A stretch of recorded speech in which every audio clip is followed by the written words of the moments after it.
I just have a question. Actually, this is for the city attorney, if I'm right, Madam President. I know there's been a case recently that we have seen that related to damages to an individual, and I know that we have a cap.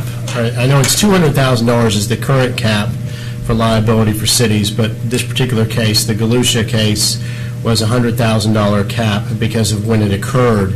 My question is this: is there anything in the ordinances, I guess there's not, that says that the administration has to let the council know when the city's being sued or when a judgment has been issued like that? Are you aware of anything that, because if we're being sued, or if we, if someone has gotten damages from the city, we generally don't know as a council until we read it in the paper. But as the governing body, it seems like we ought to know that. I remember in previous councils, we always got a notice and to approve the amount, but Mr. Attorney? Council President, Councilman Bear, if the question is there anything in the ordinances that mandates notification, the answer is no.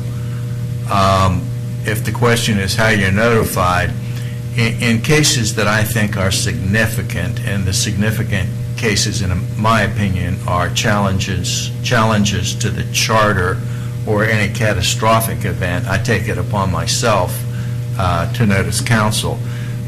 If y'all would like a list, monthly or quarterly or whenever, of lawsuits filed against the city, I would be glad to provide it. I guess what I'm saying is there's no duty, but I have no objection to providing it.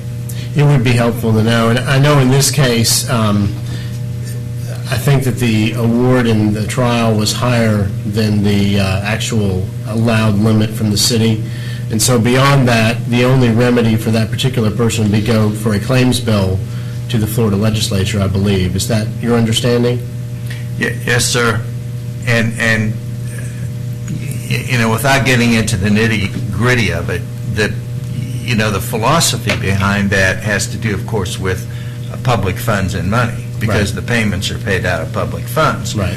So in order to budget for the kind of legal exposure that political entities are subject to, and I'm just taking a guess off my head, I'm sure the city is sued probably 100+ times a year, exponentially the county.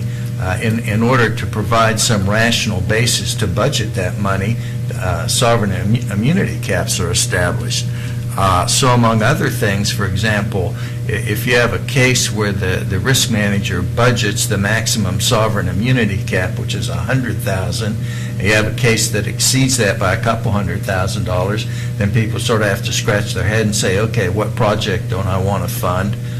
What fix don't I want to make? I mean, it's just, unfortunately, it's a reality of the process. Attorneys know that when they take the cases, and I'm sure they advise their clients when they take their cases.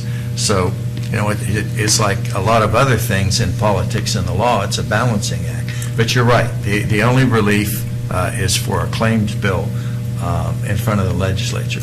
And I think the real issue here is the balancing act as a council member, as a member of the governing body, and protecting citizens from things that are done improperly by our employees. In this case, someone was severely injured. And, I know in Jacksonville there was a case I was reading about where they said that the person should, I think it was a paralyzed individual, it was multi-million-dollar, that they said they would like to award that person, but they couldn't do it because of sovereign immunity, so they had to go for a claims bill.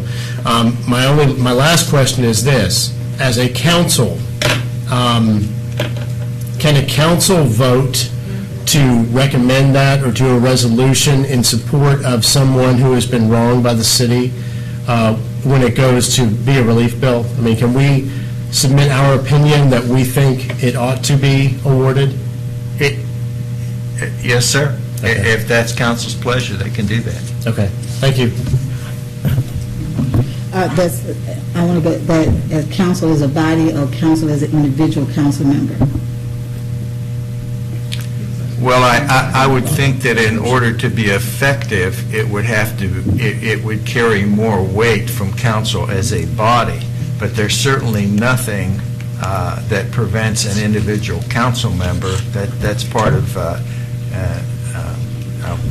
I'll pay tribute to Councilman Myers here, part of your First Amendment rights. But I would think it would carry more weight if it came from the council as a whole, because obviously that's the governing body. Right. But anyone can weigh in, sure. Thank you. Anything? And sovereign immunity obviously is a Florida state statute. Right, I It's a understand. state law. So were that to change, that would have to change through the legislative process.